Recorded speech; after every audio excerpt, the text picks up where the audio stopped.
Hi, everybody, and welcome to Exegetically Speaking, a podcast of the friends and faculty of Wheaton College, Wheaton, Illinois, and the Lanier Theological Library in Houston, Texas. My name is David Capes, and I am the Senior Research Fellow at the Lanier Theological Library and a former dean up there in Wheaton at the School of Biblical and Theological Studies. Our purpose in these podcasts is really very simple. We want to promote the study of biblical languages, Greek, Hebrew, Aramaic, so we can read the Bible more faithfully, study it more fully, and not just read it, but to live it. Joining me today on Exegetically Speaking is Dr. Aubrey Buster, a specialist in the Old Testament, the Hebrew Bible. She teaches at Wheaton College. Dr. Buster, thanks for being with us. Thanks for having me, David. It's a pleasure to be with you. It's, there's a lot of ambiguity in the Bible and a lot of really interesting stuff, and some of that ambiguity is reflected in translations, and some of it is not so much. I wish some translations were more ambiguous at places. But we're going to look today at Song of Solomon, chapter 1, verse 5, because there's really some interesting things going on there and some interesting perceptions that we have about this text. So tell us about it. Yeah.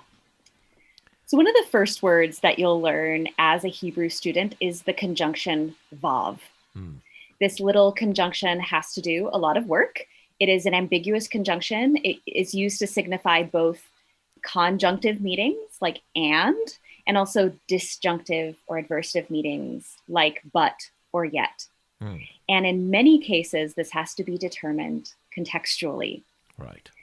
And one of the occurrences of this particular vove has come under particular scrutiny recently. In Song of Songs 1:5, the speaker, that is the beloved, the woman, declares that she is, in Hebrew, Shehora Ani V'Na'va, which has been translated traditionally, dark am I, but or yet lovely, or black am I, but or yet lovely. The problem is, you might have heard it if you were listening, the conjunction there is that vov.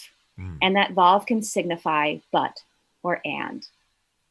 And so we have an ambiguity here that relates both to perceptions of her appearance and also to her characterization. And it's become particularly significant as it relates to ethnic generalizations about beauty today. I've heard that term. I don't know who, and I guess it goes back to the Bible here. Black is beautiful. Right. Yeah, black. Right. I mean, I started hearing that a lot back in the 70s. Yeah. I'm a lot older than you are, so I remember that. But I remember hearing it at that point. And I'm wondering if that came from this particular text or if it's just from somewhere else. So the translation, right? Black am I and beautiful, I am black and beautiful, has become a bit of a rallying cry about appearance and also about the danger of using a biblical text in a particular way to portray a particular appearance as negative when that is not necessarily the way that the Hebrew should be translated. So, what happens when you translate something like black and beautiful and dark am I and beautiful into something that is necessarily an English adversative, right? Dark am I, but beautiful, is that it transforms the meaning of this woman's opening soliloquy into a kind of demure denigration of her appearance. And we have to make this argument from context. When she says, dark am I and lovely, that is my preferred translation, or black am I and beautiful. Beautiful, lovely, okay. Beautiful, comely. She immediately compares herself to two things that were considered to be striking and beautiful in her culture. First, the tents of Kedar, which were woven from a dark goat hair. They were quite striking in that desert context. And the tent curtains of Solomon, which were dark because they were dyed so richly. And so she immediately compares herself to two things that are both dark and beautiful. The argument that she is kind of denigrating her appearance, right? That kind of, well, there are some issues with how I look, but I'm still beautiful, come from her statement that she's darkened by the sun. Right. So the woman referred to in this passage is likely Semitic. So she probably isn't of African origin, but it's likely based on what we know of that culture. Dark skin might have signified hard labor, and so would have been a marker of class distinction. So it's likely in its context, a statement of social class rather than ethnicity.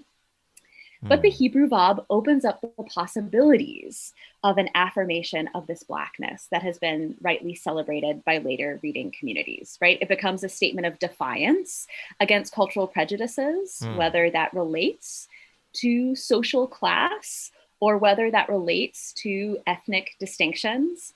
And it is an affirmation that is affirmed by the voice of the lover throughout the song.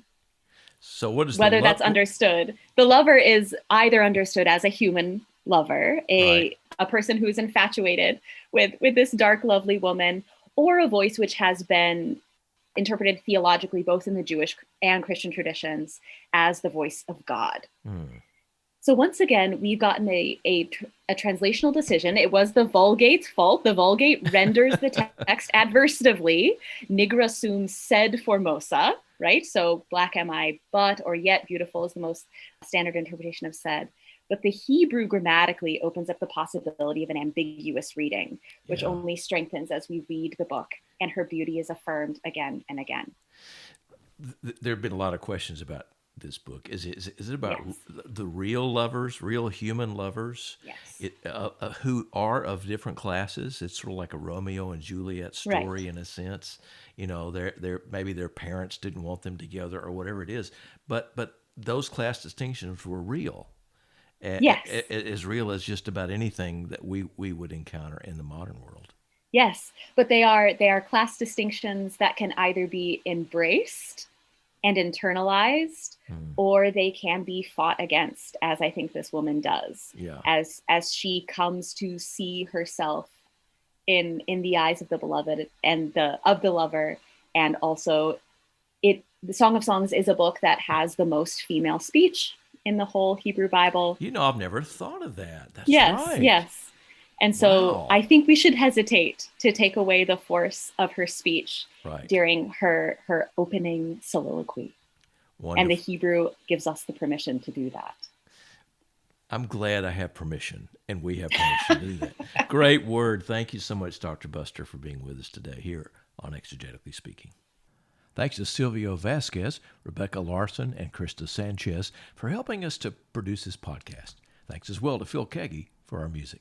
If you want to study biblical languages, the best place you could do that is Wheaton College. They have an amazing program, one of the best I've ever seen, whether you want to be a graduate or an undergraduate student.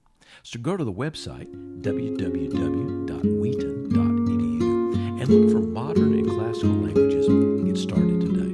If you have questions or comments about this